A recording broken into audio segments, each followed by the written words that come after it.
উফ, ফাইনালি 3:06 বাজে। তো হানিফ ফ্লাইওভারে উঠে গেছি।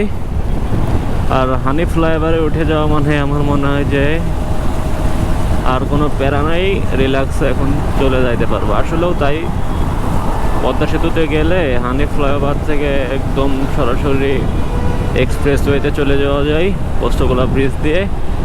আর জ্যাম ট্যাম পাওয়া যায় না। আসলে ঢাকা শহর মানে পার হয়ে গেছি, তো এই সময় অনুভূতিটা ঠিক অন্যরকম থাকে, যেহেতু লং টাইম একটা জ্যামে পড়ে থাকার লাগে। সব অসভ্য, সামনে পেছনে দেখে না। দেখছেন গাড়ির কি অবস্থা, পিস্টন মিস্টন সব শেষ। যাই হোক, যা বলতেছিলাম, তো এখন অনুভূতিটা খুব ভালো। 1.5 ঘন্টা প্লাস জ্যামে ছিলাম, তো এখন সময় লাগবে মিনিমাম 3 ঘন্টা প্লাস। তারপরেও ভালো লাগতেছে, কারণ টানা তো যাইতে পারবো। সামনের বাইকটা দেখছেন কি অবস্থা, পিস্টন শেষ হয়ে গেছে, ইঞ্জিন অয়েল খাচ্ছে, কি পরিমাণ পরিবেশ দূষণ করতেছে। তো যাই হোক, বাসায় যাব অনেক দিন পরে, 1 মাসের বেশি হয়ে গেছে মনে হয়।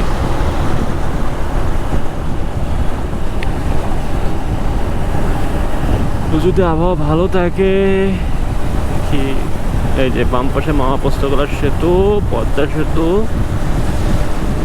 বাম পাশে, সামনে টোল প্লাজা, তো আর কোনো প্যারা নেই, রিল্যাক্সে চলে যেতে পারবো। এই দাঁড়াবো কয়েক জায়গায়, অলরেডি হেলমেট পরে, যে গরম, রোদের ভালোই তাপ আছে, আবার মেঘ করতেছে, সব মাথা টাথা সব ঘেমে গেছে। দাঁড়াইতে হবে এক জায়গায়, টোল টোল দিয়ে রিল্যাক্সে সামনে দাঁড়াবো।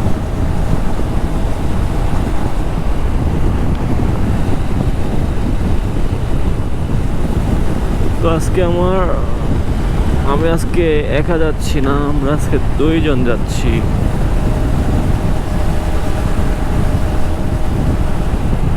সাথে আমার বিলিয়ন আছে।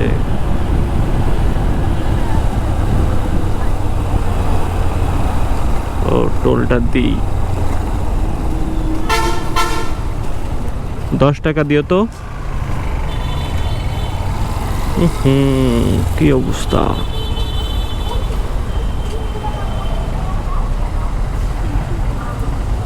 $10 দাও।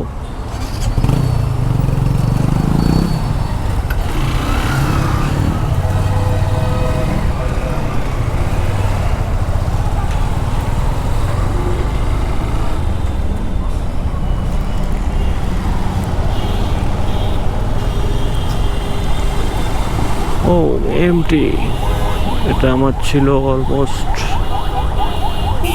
50,000 কিলোমিটার চালিয়ে ফেলেছিলাম 4.5 বছর। সরি, 50 না, 42,000 কিলোমিটার 4 বছরে। ভালো এই বাইকটা, অনেকদিন চালিয়েছি। এদের আর কি বলবো, এদের কোনো মা বাপ নাই।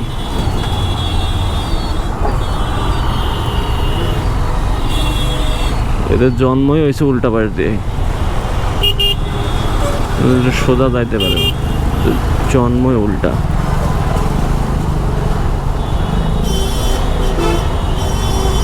সরি গাইস, একটু খারাপভাবে বলে ফেললাম, কিছু মনে করেন না। আসলে কি বলবো, আপনারা অনেকেই মনে করেন যে ওদের, বলেন যে গরিব মানুষ ভাই, ঠিক আছে,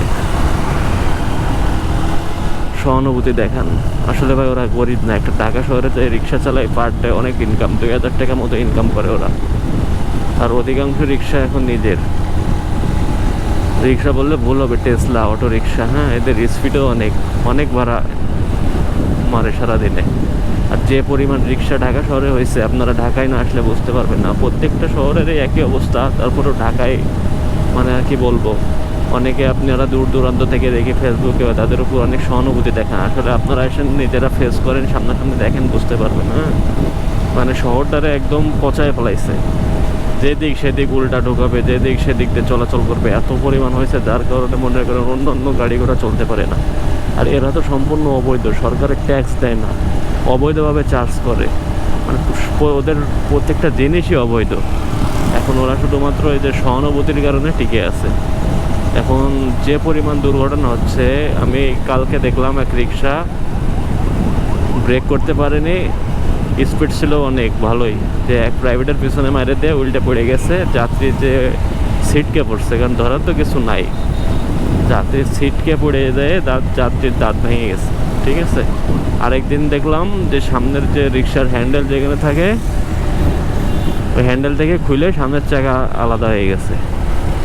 তো এরকম শুধু যে ওরা অন্যান্য যানবাহনের দুর্ঘটনার কারণ তা না, ওরা নিজেরাও মানে ফিটনেস নাই। তো যে গাড়িটা যে চলে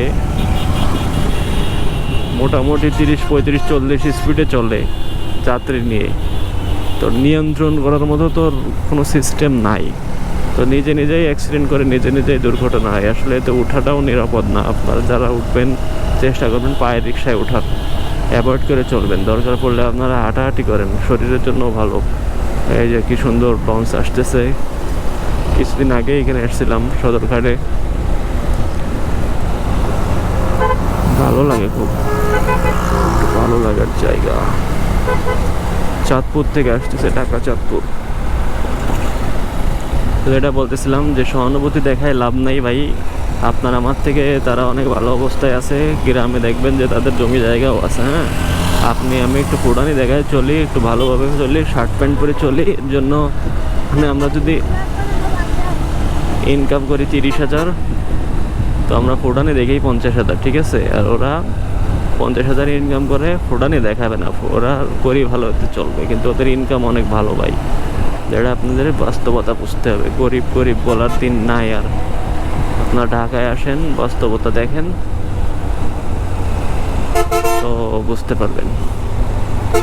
তো আমি জানি না এর শেষ পরিণতি কী হবে, তবে এটা যদি নিয়ন্ত্রণের বাইরে চলে গেছে, অলরেডি নিয়ন্ত্রণে আনা না যায়, তো ভয়ানক পরিস্থিতি হবে সামনে। দেখেন, দেখছেন হাইওয়ে রাস্তা, বাস ট্রাক চলতেছে এই স্পিডে, ওর মাঝখান দিয়ে ও উল্টা আসতেছে। তো কিছু বলার নাই আসলে। যার যার নিরাপত্তা তার আপনারা যারা যাত্রী হিসাবে উঠবেন, আপনাদের নিরাপত্তা আপনাদেরই বুঝতে হবে।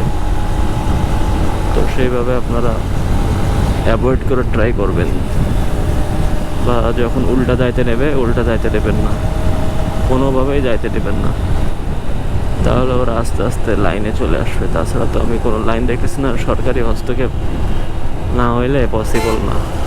প্রত্যেক দিন ইচ্ছা মতো মানে শুরু করছে এরা, প্রতিদিন মিনিমাম ঢাকা শহরে 20টা 50টা রিক্সা নতুন নামে। আর তো আছেই, কি আর বলবো। যাই হোক, এই যে আমি কিন্তু এটা নিয়ে একটা ভিডিও করছিলাম যে বাসে চলাফেরার পথে এই যে রাস্তায় বোতল ফেলেন, এগুলো একটু অভদ্রতা, অশিক্ষিত লোকের কাজ এগুলো। এই বোতলটা আমার সামনের টায়ারের নিচে পড়তে গেছিলো। তো এইভাবে কিন্তু দুর্ঘটনা হয়, এটা নিয়ে আমি কিন্তু বলছি। এদের সামনে আর একটা আছে। তো যারা এরকম মূর্খর মতো কাজ করেন তারা সচেতন হয়ে যান, এসব করেন না। কারণ আপনার একটি ভুলের কারণে আরেকজনের জীবন হুমকির মুখে চলে যাবে। ঠিক আছে, এখনো সময় আছে, বদলান, এসব বাজে অভ্যাস চেঞ্জ করেন, দেশটারে সুন্দর করেন। এটা আমাদের দেশ, জাতি হিসাবে আমাদের এই দেশটা সুন্দরভাবে সাজানো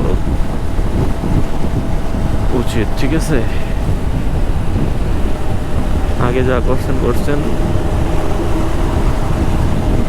ভদ্র হন, সভ্য হন, তাহলে দেশ উন্নতিতে পৌঁছাবে আর কি। পুরো মামা সোজা যাইতে থাকি। দুপুরে বেরোয়েছি তো রোদ খুব, মানে রোদের তাপ অনেক। তো যাই হোক, বৃষ্টি না হলেই হচ্ছে।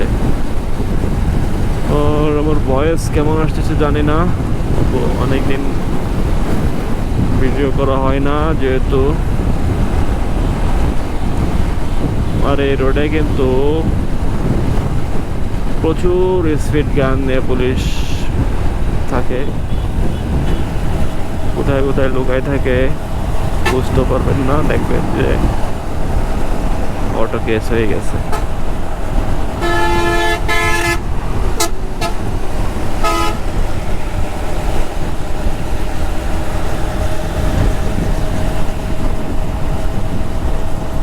এই রাস্তার সব থেকে আমার সুন্দর লাগে যে দুই পাশের মাঝখান দিয়ে দেখছেন কি সুন্দর ফুল গাছ।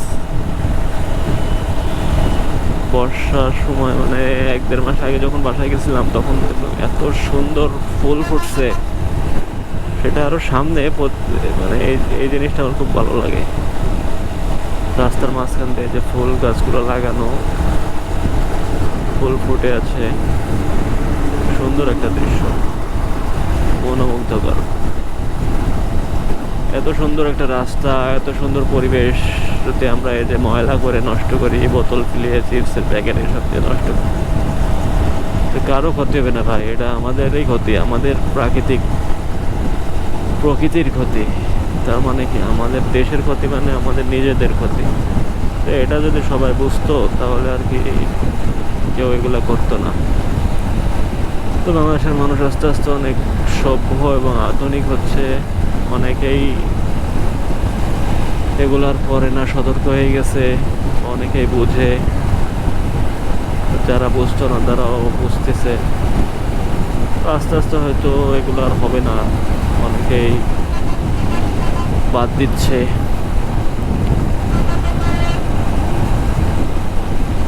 তো এটাই আর কি, সবাই যখন খুব আসতেছে আমার,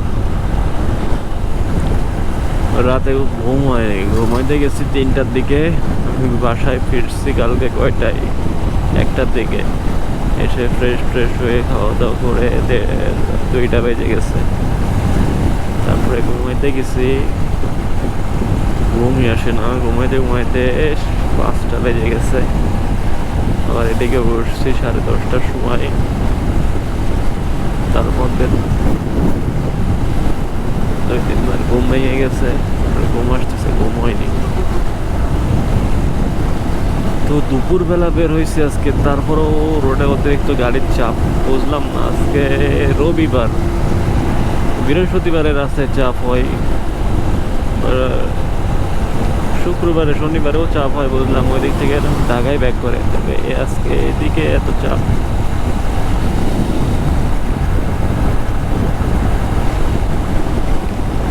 '78, '77, তো আমি স্পিড মোটামুটি 80-র নিচে রাখারই ট্রাই করি। এই রোডে এখন ওভার স্পিডে চালানো অনেক রিস্ক, কারণ বাসগুলো ওভার স্পিডে যায়, এত জোরে বাতাসের গতি থাকে মনে হয় যে বাইকটাই কোনো এক সাইডে নিয়ে উড়াই নিয়ে চলে যায়, এরকম অবস্থা। জিক্সার SF 250 টানাটানি ভাল লাগে না ভাই, এক কানে টসুর টানছি।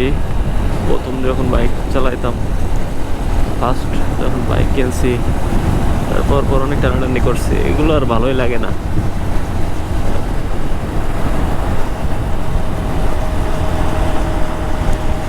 তো আমার ক্যামেরার ভিডিও কোয়ালিটি কেমন আসতেছে জানি না, যেহেতু রোদ, সরাসরি লেন্সে রোদ পড়তেছে, অন্ধকার আসার কথা। অনেকে আবার আমার ক্যামেরার বা অ্যাকশন ক্যামেরার মডেল সম্পর্কে জানতে চান, দেখি কমেন্ট করেন। তো আজকে আপনাদের যে বলি, আমার ক্যামেরাটা হলো GoPro Hero 11, এটা হলো একটা অ্যাকশন ক্যামেরা, যেটার বর্তমান মার্কেট প্রাইস আমার জানা নাই, তবে বর্তমানে মনে হয় এখন লেটেস্ট Hero 13 বা 14 আসতে পারে, শিওর জানি না। 13 তো ছিলই, 14 হয়তো চলে আসবে বা আসতে পারে। তো আমারটা 11, এটার বর্তমান মার্কেট প্রাইস আমার সঠিক জানা নেই। আমি যখন নিয়েছিলাম তখন আমার 42,000 টাকা দাম পড়ছিল। তো শুধু এটা হলেই হয় না, এর সাথে আপনার একটি মেমোরি কার্ড কেনা লাগে, যেটার প্রাইসও বেশ ভালোই, আমার 256 GB মেমোরি কার্ডের প্রাইস পড়ছিল সম্ভবত 4800 টাকা। তারপরে আপনার যে মাইক্রোফোনের কথা বলার জন্য আপনার একটা অ্যাডাপ্টার নেওয়া লাগে, সেটার দাম অলমোস্ট 6000 প্লাস, মানে 6000 টাকা নিয়েছিল, এখন মনে হয় 6500। একটি ক্যাসিং লাগে, ক্যাসিংয়ের দাম মনে হয় 1200 টাকা, এখন কত জানি না। আর একটি মাইক্রোফোন লাগে, যেটাও এরকম 1200 টাকা। মোটামুটি মোটো ব্লগ করার জন্য আর কয়েকটা ক্লিপ লাগে, এটা থাকে, এটা 150 টাকার দাম। Helmet Mount.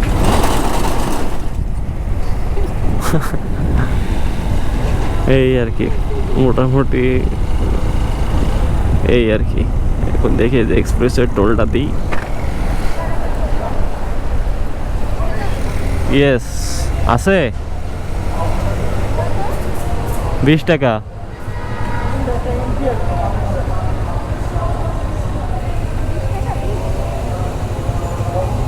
আছে?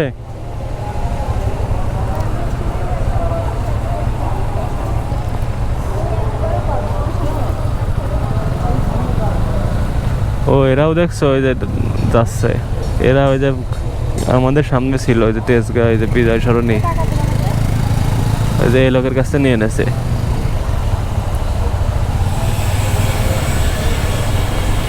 এরা ওই সংসদ ভবনের সামনের থেকে দেখছি এদের, এরাও যাচ্ছে। আরে না, টাকা দিছে ওই